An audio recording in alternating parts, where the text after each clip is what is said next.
The day before Valentine's, my fiancée, who feared water, told me she was signing up for swimming lessons. I knew instantly she'd fallen for the instructor downstairs. I went to see one of her lessons, and then I put my foot down. Cancel the wedding, or she cuts things off with him. Vivian stormed out and didn't return all night. The next day, she came back exhausted and aching, but swore I was the only one from then on. At our wedding, as the officiant said, "You may kiss the bride." She shoved me away. "I can't kiss someone I don't love," she choked out. "I can't lie to my heart." In a flash of white silk, she ran from the altar straight into the weeping instructor's arms in the crowd. The room erupted. Cameras flashed like a supernova. I became the city's laughingstock overnight.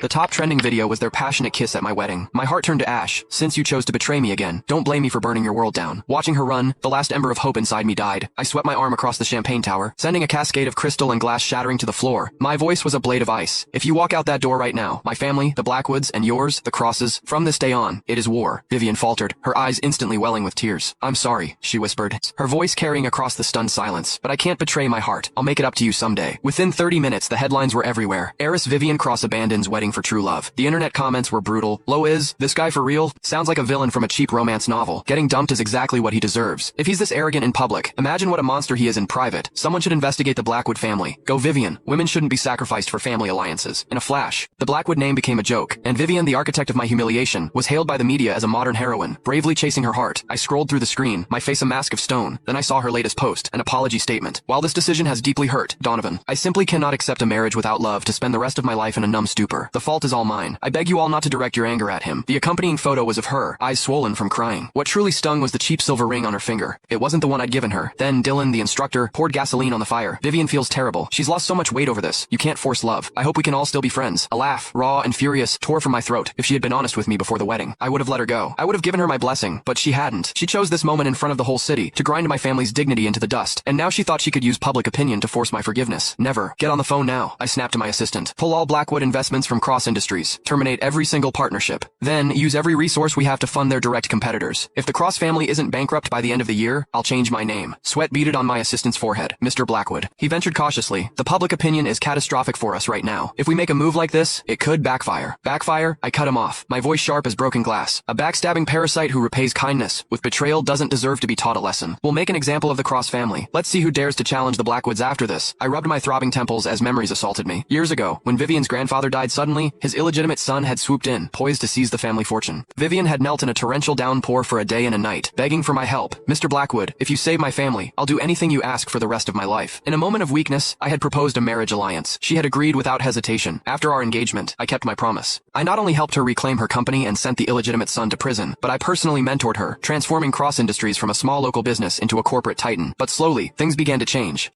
Click the link in my bio to get the full story for free.